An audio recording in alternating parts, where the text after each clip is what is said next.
The Adventures of Sherlock Holmes by Sir Arthur Conan Doyle. Adventure 5, The 5 Orange Pips. When I glance over my notes and records of the Sherlock Holmes cases between the years 1882 and 1890, I am faced by so many which present strange and interesting features that it is no easy matter to know which to choose and which to leave.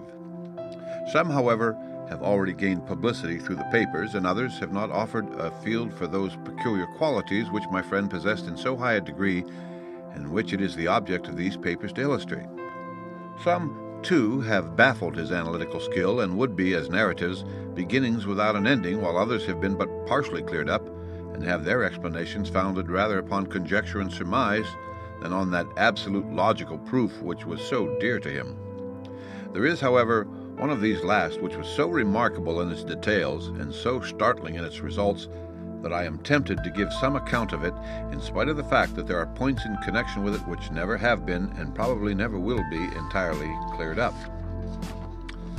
The year 1887 furnished us with a long series of cases of greater or less interest, of which I retain the records.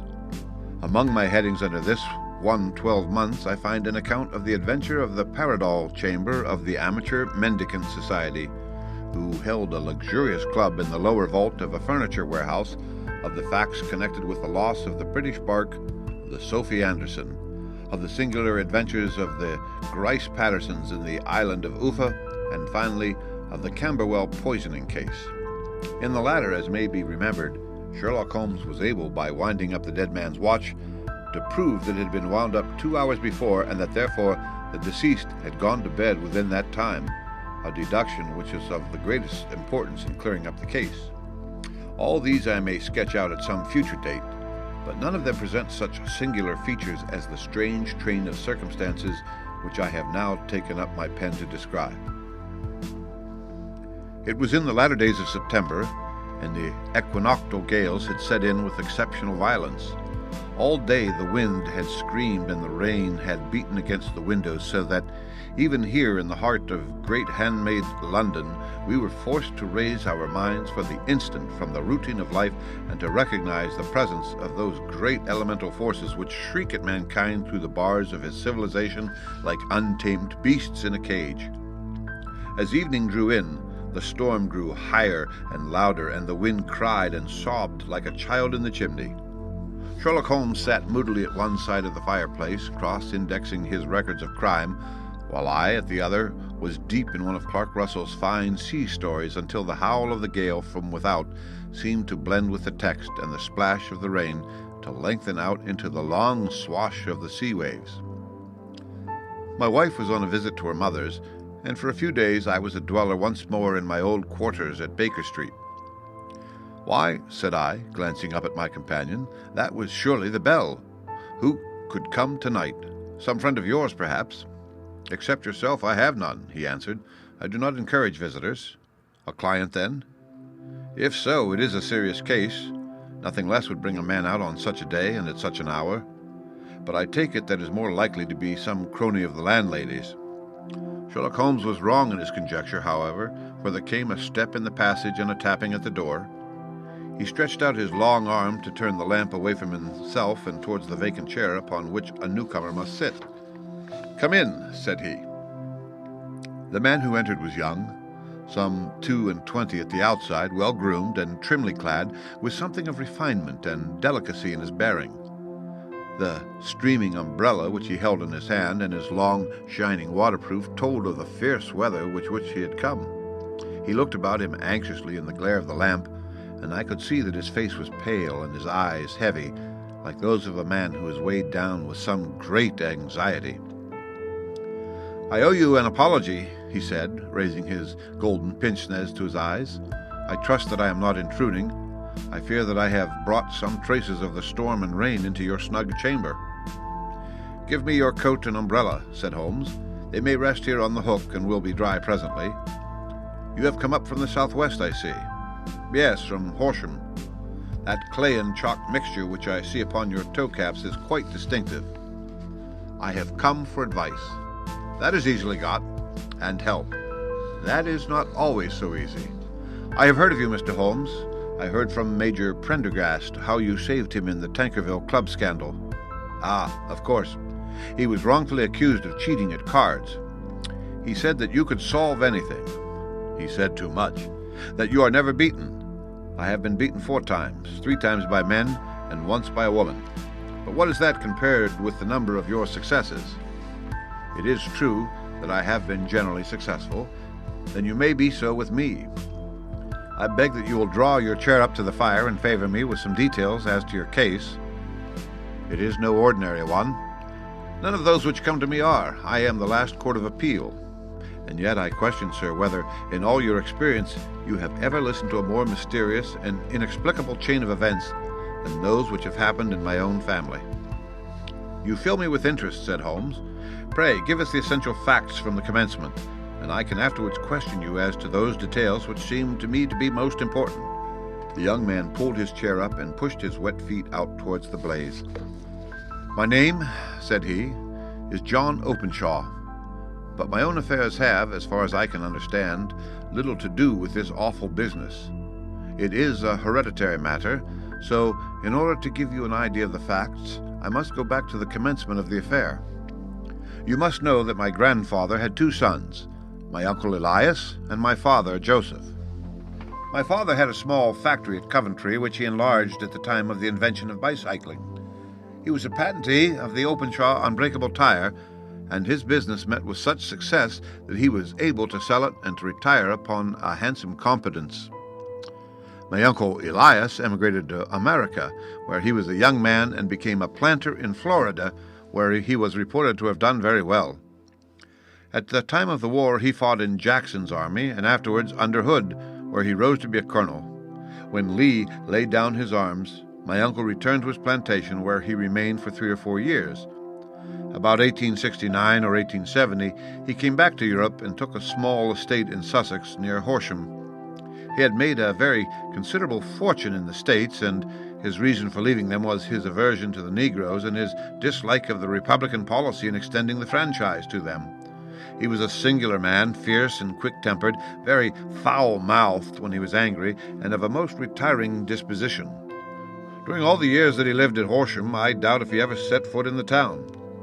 He had a garden and 2 or 3 fields around his house, and there he would take his exercise, though very often for weeks on end he would never leave his room. He drank a great deal of brandy and smoked very heavily, but he would see no society and did not want any friends, not even his own brother. He didn't mind me. In fact, he took a fancy to me, for at the time when he saw me first I was a youngster of 12 or so. This would be in the year 1878, after he had been 8 or 9 years in England. He begged my father to let me live with him, and he was very kind to me in his way. When he was sober, he used to be fond of playing backgammon and draughts with me, and he would make me his representative both with the servants and with the tradespeople, so that by the time that I was 16, I was quite master of the house. I kept all the keys and could go where I liked and do what I liked, so long as I did not disturb him in his privacy. There was one singular exception, however, for he had a single room, a lumber room up among the attics, which was invariably locked, and which he would never permit either me or anyone else to enter. With a boy's curiosity, I have peeped through the keyhole, but I was never able to see more than a collection of old trunks and bundles as would be expected in such a room. One day, it was in March 1883, a letter with a foreign stamp lay upon the table in front of the colonel's plate. It was not a common thing for him to receive letters, for his bills were all paid in ready money, and he had no friends of any sort. "From India," said he as he took it up. "Upon this shabby postmark, what can this be?" Opening it hurriedly, out there jumped 5 little dried orange pips, which pattered down upon his plate. I began to laugh at this, but the laugh was struck from my lips at the sight of his face. His lip had fallen, his eyes were protruding, his skin the color of putty, and he glared at the envelope, which he still held in his trembling hand. "KKK!" he shrieked, and then, my God, my sins have overtaken me." "What is it, uncle?" I cried. "Death," said he, and rising from the table he retired to his room, leaving me palpitating with horror. I took up the envelope and saw scrawled in red ink upon the inner flap just above the gum, the letter K 3 times repeated. There was nothing else save the 5 dried pips. What could be the reason of his overpowering terror? I left the breakfast table, and as I ascended the stair, I met him coming down with an old rusty key, which must have belonged to the attic, in one hand, and a small brass box like a cash box in the other. "They may do what they like, but I'll checkmate them still," said he, with an oath. "Tell Mary that I shall want a fire in my room today, and send down to Fordham the Horsham lawyer." I did as he ordered, and when the lawyer arrived, I was asked to step up to the room. The fire was burning brightly, and in the grate there was a mass of black, fluffy ashes as of burned paper, while the brass box stood open and empty beside it. As I glanced at the box, I noticed, with a start, that upon the lid was printed the treble K which I had read in the morning upon the envelope. "I wish you, John," said my uncle, "to witness my will. I leave my estate, with all its advantages and all its disadvantages, to my brother, your father, whence it will no doubt descend to you. If you can enjoy it in peace, well and good. If you find you cannot, take my advice, my boy, and leave it to your deadliest enemy. I am sorry to give you such a two-edged thing, but I can't say what turn things are going to take. Kindly sign the paper where Mr. Fordham shows you." I signed the paper as directed, and the lawyer took it away with him. The singular incident made, as you may think, the deepest impression upon me, and I pondered over it and turned it every way in my mind without being able to make anything of it. Yet I could not shake off the vague feeling of dread which it left behind, though the sensation grew less keen as the weeks passed and nothing happened to disturb the usual routine of our lives. I could see a change in my uncle, however. He drank more than ever, and he was less inclined for any sort of society. Most of his time he would spend in his room with the door locked upon the inside, but sometimes he would emerge in a sort of drunken frenzy and would burst out of the house and tear about the garden with a revolver in his hand, screaming out that he was afraid of no man and that he was not to be cooped up like a sheep in a pen by man or devil. When these hot fits were over, however, he would rush tumultuously in at the door and lock and bar it behind him like a man who can brazen it out no longer against the terror which lies at the roots of his soul. At such times I have seen his face, even on a cold day, glisten with moisture as though it were new raised from a basin. Well, to come to an end of the matter, Mr. Holmes, and not to abuse your patience, there came a night when he made one of those drunken sallies from which he never came back. We found him, when we went to search for him, face downward in a little green-scummed pool which lay at the foot of the garden. There was no sign of any violence, and the water was but 2 feet deep, so that the jury, having regard to his known eccentricity, brought in a verdict of suicide. But I, who knew how he winced from the very thought of death, had much ado to persuade myself that he had gone out of his way to meet it.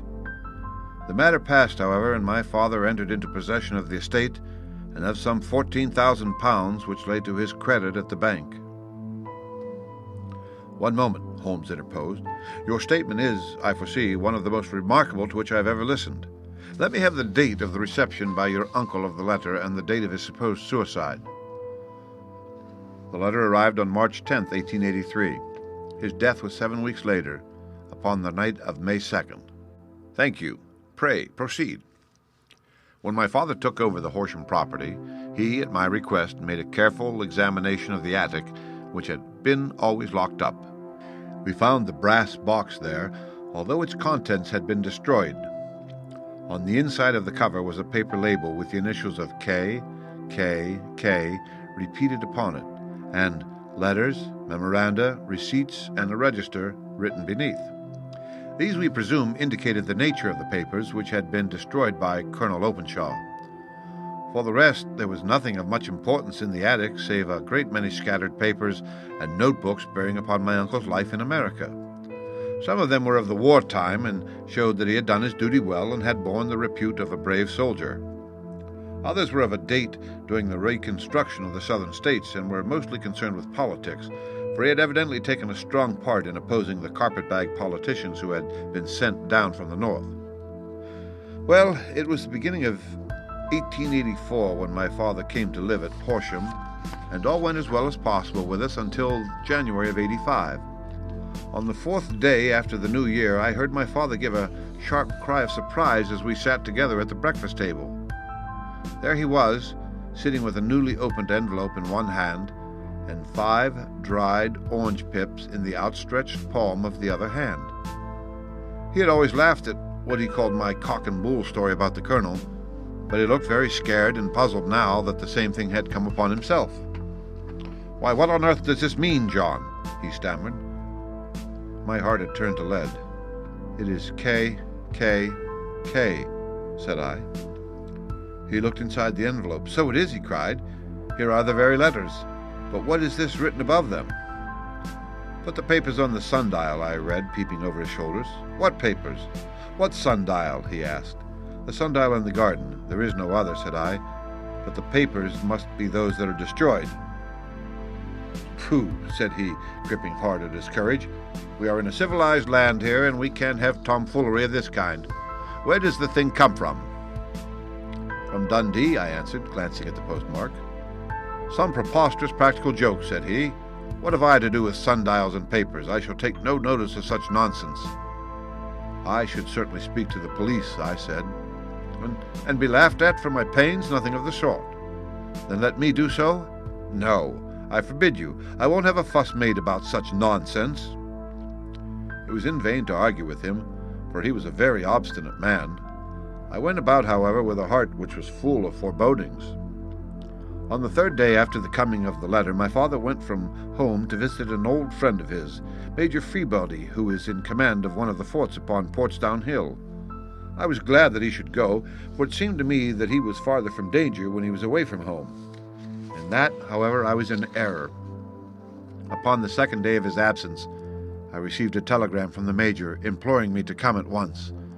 My father had fallen over one of the deep chalk pits which abound in the neighborhood, and was lying senseless with a shattered skull. I hurried to him, but he passed away without having ever regained his consciousness. He had, as it appears, been returning from Fareham in the twilight, and as the country was unknown to him and the chalk pit unfenced, the jury had no hesitation in bringing in a verdict of death from accidental causes. Carefully as I examined every fact connected with his death, I was unable to find anything which could suggest the idea of murder. There were no signs of violence, no footmarks, no robbery, no record of strangers having been seen upon the roads. And yet, I need not tell you that my mind was far from at ease, and that I was well nigh certain that some foul plot had been woven around him. In this sinister way I came into my inheritance. You'll ask me why I did not dispose of it. I answer, because I was well convinced that our troubles were in some way dependent upon an incident in my uncle's life, and that the danger would be as pressing in one house as in another. It was in January 1885 that my poor father met his end, and 2 years and 8 months have elapsed since then. During that time I have lived happily at Horsham, and I had begun to hope that this curse had passed away from the family, and that it had ended with the last generation. I had begun to take comfort too soon, however. Yesterday morning that blow fell in the very shape in which it had come upon my father. The young man took from his waistcoat a crumpled envelope, and turning to the table, he shook out upon it 5 little dried orange pips. "This is the envelope," he continued. "The postmark is London, Eastern Division. Within are the very words which were upon my father's last message. K, K, K, and then put the papers on the sundial." "What have you done?" asked Holmes. "Nothing." "Nothing?" To tell the truth, he sank his chin into his thin white hands, I have felt helpless. I have felt like one of those poor rabbits when the snake is writhing towards it. I seemed to be in the grasp of some resistless, inexorable evil which no foresight and no precautions can guard against. "Tut, tut," cried Sherlock Holmes. "You must act, man, or you are lost. Nothing but energy can save you. This is no time for despair." "I have seen the police." "Ah, but they listen to my story with a smile. I am convinced that the inspector has formed the opinion that the letters are all practical jokes, and that the deaths of my relations were really accidents, as the jury stated, and were not to be connected with the warnings." Holmes shook his clenched hands in the air. "Incredible imbecility!" he cried. They have, however, allowed me a policeman who may remain in the house with me. Has he come with you tonight?" "No, his orders were to stay in the house." Again Holmes raved in the air. "Why did you come to me?" he cried, "and above all, why did you not come at once?" "I did not know. It was only today that I spoke to Major Prendergast about my troubles and was advised by him to come to you. It is really 2 days since you had the letter. We should have acted before this. You have no further evidence, I suppose, than that which you have placed before us, no suggestive detail which might help us?" "There is one thing," said John Openshaw. He rummaged in his coat pocket, and drawing out a piece of discolored blue-tinted paper, he laid it out upon the table. "I have some remembrance," said he, "that on the day when my uncle burned the papers, I observed that the small, unburned margins which lay amid the ashes were of this particular color. I found this single sheet upon the floor of his room, and I am inclined to think that it may be one of the papers which has, perhaps, fluttered out from among the others and in that way has escaped destruction. Beyond the mention of PIPS, I do not see that it helps us much. I think myself that it is a page from some private diary. The writing is undoubtedly my uncle's." Holmes moved the lamp, and we both bent over the sheet of paper, which showed by its ragged edge that it had indeed been torn from a book. It was headed March 1869, and beneath were the following enigmatical notices. 4th, Hudson came, same old platform. 7th, set the pips on Macaulay, Patamore, and John Swain of St. Augustine. 9th, Macaulay cleared. 10th, John Swain cleared. 12th, visited Patamore, all well. "Thank you," said Holmes, folding up the paper and returning it to our visitor. "And now you must on no account lose another instant. We cannot spare time even to discuss what you have told me. You must get home instantly and act."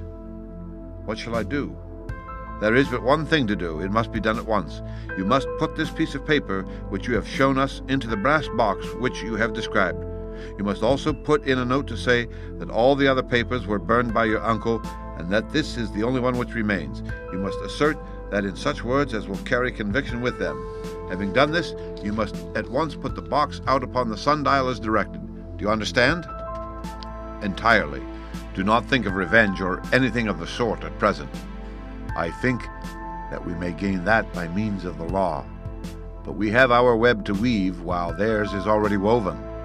The first consideration is to remove the pressing danger which threatens you. The second is to clear up the mystery and to punish the guilty parties." "I thank you," said the young man, rising and pulling on his overcoat. "You have given me fresh life and hope. I shall certainly do as you advise. Do not lose an instant, and above all, take care of yourself in the meanwhile, for I do not think that there can be any doubt that you are threatened by a very real and imminent danger. How do you go back?" "It is not yet 9. The streets will be crowded, so I trust that you may be in safety, and yet you cannot guard yourself too closely." "I am armed." "That is well. Tomorrow I shall set to work upon your case." "I shall see you at Horsham, then?" "No, your secret lies in London. It is there that I shall seek it." "Then I shall call upon you in a day or in 2 days with news as to the box and the papers. I shall take your advice in every particular." He shook hands with us and took his leave. Outside the wind still screamed and the rain splashed and pattered against the windows. This strange, wild story seemed to have come to us from amid the mad elements, blown in upon us like a sheet of seaweed in a gale, and now to have been reabsorbed by them once more. Sherlock Holmes sat for some time in silence, with his head sunk forward and his eyes bent upon the red glow of the fire. Then he lit his pipe, and leaning back in his chair, he watched the blue smoke rings as they chased each other up to the ceiling. "I think, Watson," he remarked at last, "that of all our cases we have had none more fantastic than this. Save perhaps the sign of 4? Well, yes, perhaps save that one. And yet this John Openshaw seems to me to be walking amid even greater perils than did this Sholtos. But have you," I asked, "formed any definite conception as to what these perils are?" "There can be no question as to their nature," he answered. "Then what are they? Who is this K, and why does he pursue this unhappy family?" Sherlock Holmes closed his eyes and placed his elbows upon the arms of his chair with his fingertips together. The ideal reasoner, he remarked, would, when he had once been shown a single fact in all its bearings, deduce from it not only all the chain of events which led up to it, but also all the results which would follow from it. As Cuvier could correctly describe a whole animal by the contemplation of a single bone, so the observer who has thoroughly understood one link in a series of incidents should be able to accurately state all the other ones, both before and after. We have not yet grasped the results which the reason alone can attain to. Problems may be solved in the study which have baffled all those who have sought a solution by the aid of their senses. To carry the art, however, to its highest pitch, it is necessary that the reasoner should be able to utilize all the facts which have come to his knowledge, and this in itself implies, as you will readily see, a possession of all knowledge which even in these days of free education and encyclopedias is a somewhat rare accomplishment. It is not so possible, however, that a man should possess all knowledge which is likely to be useful to him in his work, and this I have endeavored in my case to do. If I remember rightly, you on one occasion in the early days of our friendship defined my limits in a very precise fashion. Yes, I answered laughingly. It was a singular document. Philosophy, astronomy, and politics were marked at 0, I remember. Botany, variable. Geology, profound as regard the mud stains from any region within 50 miles of town. Chemistry, eccentric. Anatomy, unsystematic. Sensational literature and crime records unique.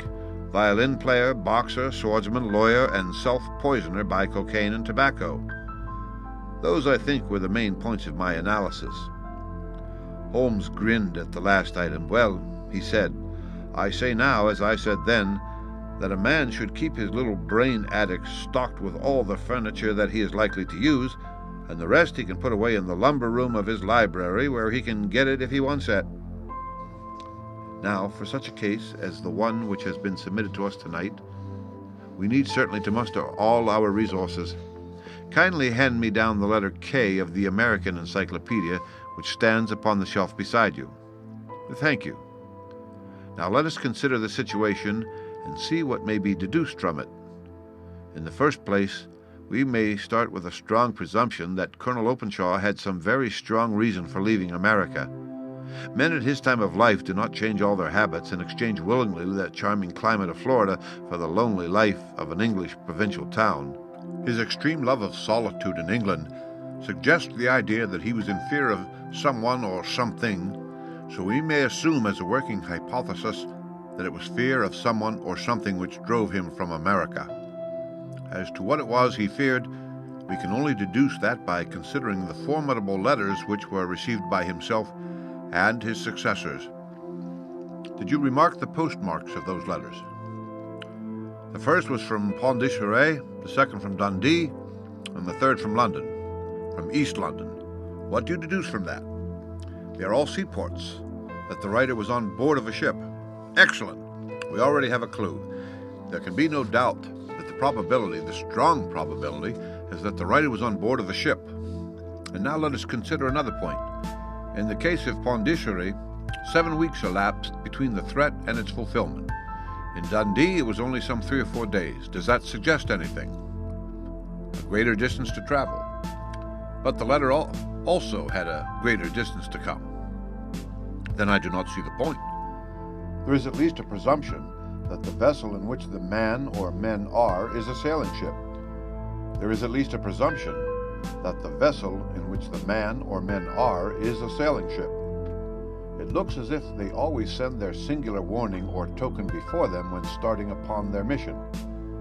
You see how quickly the deed followed the sign when it came from Dundee. If they had come from Pondicherry in a steamer, they would have arrived almost as soon as their letter. But as a matter of fact, 7 weeks elapsed. I think that those 7 weeks represent the difference between the mail boat which brought the letter and the sailing vessel which brought the writer. It is possible. More than that, it is probable. And now you see the deadly urgency of this new case and why I urged young Openshaw to caution. The blow has always fallen at the end of the time which it would take the senders to travel the distance. But this one comes from London, and therefore we cannot count upon delay."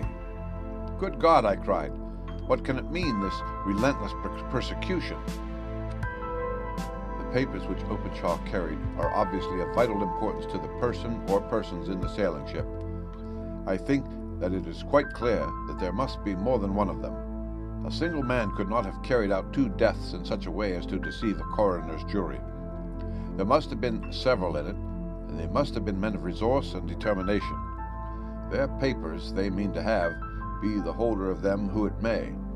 In this way, you see, KKK ceases to be initials of an individual and becomes the badge of a society. But of what society? "Have you never," said Sherlock Holmes, bending forward and sinking his voice, "have you never heard of the Ku Klux Klan?" "I never have." Holmes turned over the leaves of the book upon his knee. "Here it is," said he presently. "Ku Klux Klan, a name derived from the fanciful resemblance to the sound produced by cocking a rifle. This terrible secret society was formed by some ex-Confederate soldiers in the southern states after the Civil War, and it rapidly formed local branches in different parts of the country, notably in Tennessee, Louisiana, the Carolinas, Georgia, and Florida.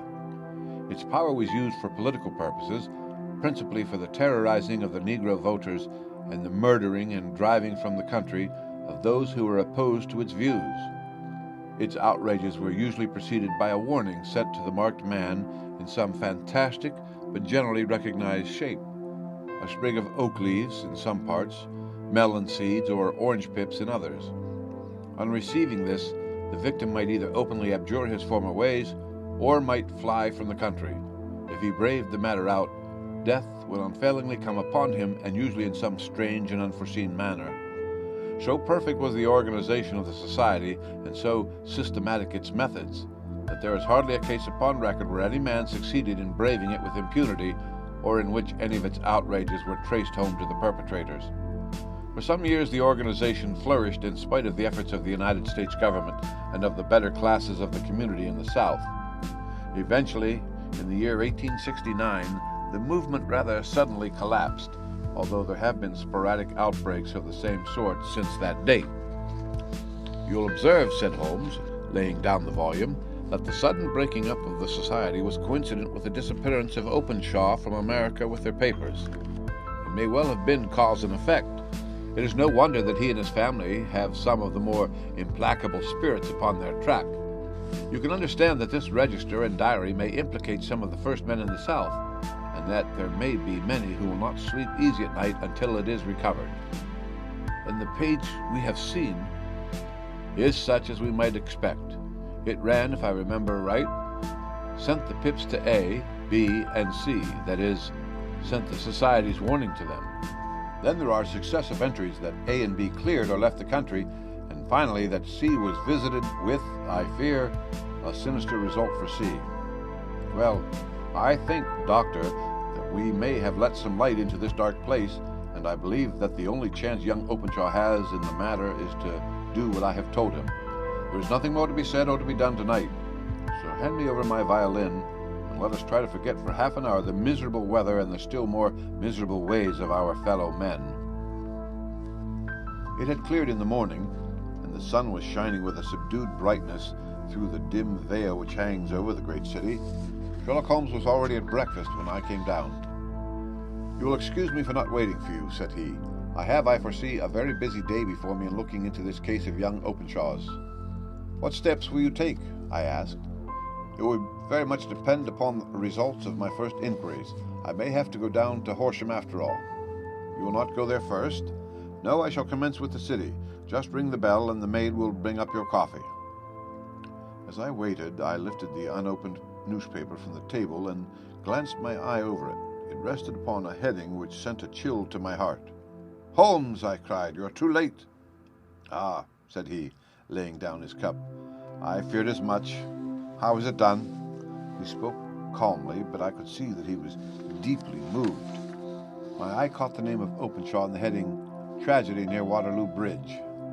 Here is the account. "Between 9 and 10 last night, Police Constable Cook of the H Division on duty near Waterloo Bridge heard a cry for help and a splash in the water. The night, however, was extremely dark and stormy, so that in spite of the help of several passers-by, it was quite impossible to effect a rescue. The alarm, however, was given, and, by the aid of the water police, the body was eventually recovered. It proved to be that of a young gentleman whose name, as it appears from an envelope which was found in his pocket, was John Openshaw, and whose residence is near Horsham. It is conjectured that he may have been hurrying down to catch the last train from Waterloo Station, and that in his haste and the extreme darkness he missed his path and walked over the edge of one of the small landing places for river steamboats. The body exhibited no traces of violence, and there can be no doubt that the deceased had been the victim of an unfortunate accident which should have the effect of calling the attention of the authorities to the condition of the riverside landing stages. We sat in silence for some minutes, Holmes more depressed and shaken than I had ever seen him. "That hurts my pride, Watson," he said at last. "It is a petty feeling, no doubt, but it hurts my pride. It becomes a personal matter with me now, and if God sends me health, I shall set my hand upon this gang. That he should come to me for help, and that I should send him away to his death." He sprang from his chair and paced about the room in uncontrollable agitation, with a flush upon his sallow cheeks and a nervous clasping and unclasping of his long, thin hands. "They must be cunning devils," he exclaimed at last. "How could they have decoyed him down there? The embankment is not on the direct line to the station. The bridge, no doubt, was too crowded even on such a night for their purpose. Well, Watson, we shall see who will win in the long run. I am going out now." "To the police?" "No. I shall be my own police. When I have spun the web, they may take the flies, but not before." All day I was engaged in my professional work, and it was late in the evening before I returned to Baker Street. Sherlock Holmes had not come back yet. It was nearly 10 o'clock before he entered, looking pale and worn. He walked up to the sideboard, and tearing a piece from the loaf, he devoured it voraciously, washing it down with a long draught of water. "You're hungry," I remarked. "Starving." It escaped my memory. I had had nothing since breakfast. "Nothing?" "Not a bite. I had no time to think of it." "And how have you succeeded?" "Well. You have a clue?" "I have them in the hollow of my hand. Young Openshaw shall not long remain unavenged. Why, Watson, let us put their own devilish trademark upon them. It is well thought of." "What do you mean?" He took an orange from the cupboard, and tearing it to pieces, he squeezed out the pips upon the table. Of these he took 5 and thrust them into an envelope. On the inside of the flap he wrote S.H. for J.O. Then he sealed it and addressed it to Captain James Calhoun, bark Lone Star, Savannah, Georgia. "That will await him when he enters port," said he, chuckling. "It may give him a sleepless night. He will find it as sure a precursor of his fate as Openshaw did before him." "And who is this Captain Calhoun?" "The leader of the gang. I shall have the others, but he first." "How did you trace it, then?" He took a large sheet of paper from his pocket, all covered with dates and names. "I have spent the whole day," said he, "over Lloyd's registers and files of the old papers, following the future career of every vessel which touched at Pondicherry in January and February in '83. There were 36 ships of fair tonnage which were reported there during those months. Of these, one, the Lone Star, instantly attracted my attention, since, although it was reported as having cleared from London, the name is that which is given to one of the states of the Union. Texas, I think. I was not, and am not sure which, but I knew that the ship must have an American origin. What then? I searched the Dundee records, and when I found that the bark Lone Star was there in January '85, my suspicion became a certainty. I then inquired as to the vessels which lay at present in the port of London." "Yes?" "The Lone Star had arrived here last week. I went down to the Albert dock and found that she had been taken down the river by the early tide this morning, homeward bound to Savannah.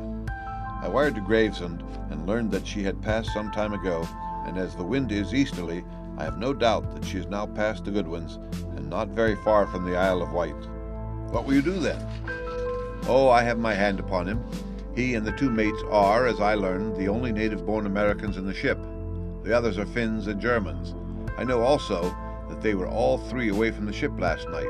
I had it from the stevedore who has been loading their cargo. By the time that their sailing ship reaches Savannah, the mailboat will have carried this letter, and the caper will have informed the police of Savannah that these 3 gentlemen are badly wanted here upon a charge of murder." There is ever a flaw, however, in the best laid of human plans, and the murderers of John Openshaw were never to receive the orange pips, which would show them that another as cunning and as resolute as themselves was upon their track. Very long and very severe were the equinoctial gales that year. We waited long for news of the Lone Star Savannah, but none ever reached us. We did at last hear that somewhere far out in the Atlantic a shattered stern post of a boat was seen swinging in the trough of a wave with the letters LS carved upon it. And that is all which we shall ever know of the fate of the Lone Star. The end. Read by Rick Kistner for Lit2Go on the web at fcit.usf.edu.